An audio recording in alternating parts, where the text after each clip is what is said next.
With the rumoured news that Boeing and Airbus will be working together on their next aircraft project, a new middle-of-the-market jet dubbed the B300 MAX, I thought I'd put together a quick video to highlight what it is, what we might see, and what will happen next.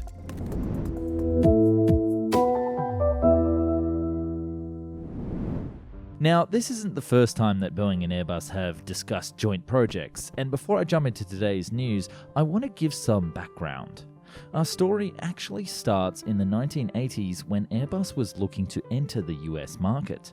Many people don't know this, but Airbus actually planned to work with Mcdonnell Douglas on their trijet concept called the AM300.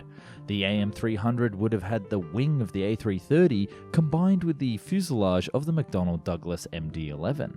Airbus was working on a long-range version of the A340 and wanted to discover if 3 engines would work better than 4 while maintaining the long range of the model.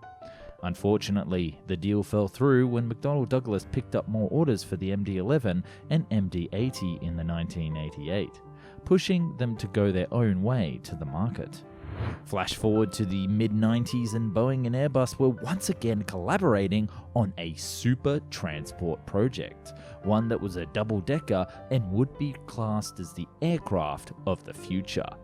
This would be a complicated partnership, with both sides building firewalls to ensure that no secret industry information would slip between each other of what they were up to. However, in the end, Airbus and Boeing split ways and built the A380 and Boeing 747-8 respectively. So where does that leave us today?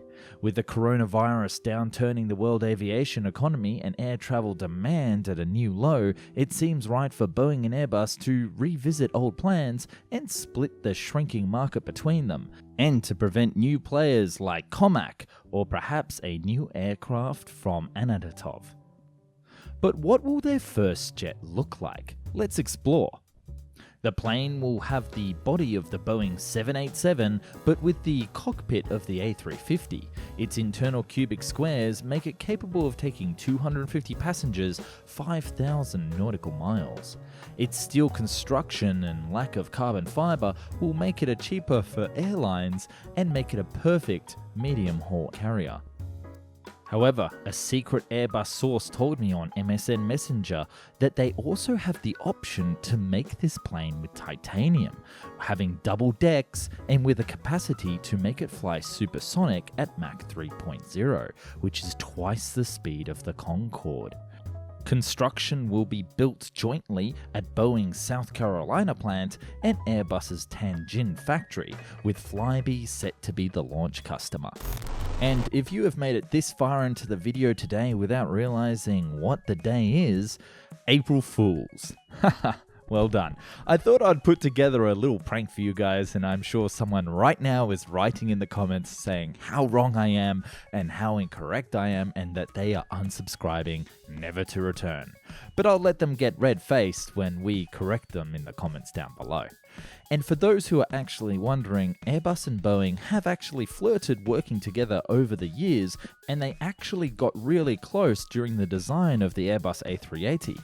But the rest of that is fiction, and today they are as competitive as ever. In fact, it's better for the market that they are competitive because it means we get higher quality planes, safer air travel, and a more exciting dynamic market. And normally at this part of the video, I would tell you to subscribe for more content just like this. But I trust there won't be any more content like this for a long time yet, as this is just a one-off joke episode. So thank you so much for watching. To build this plane, I can't stop laughing. I just can't stop. I can't get through this. I just can't get through this script today.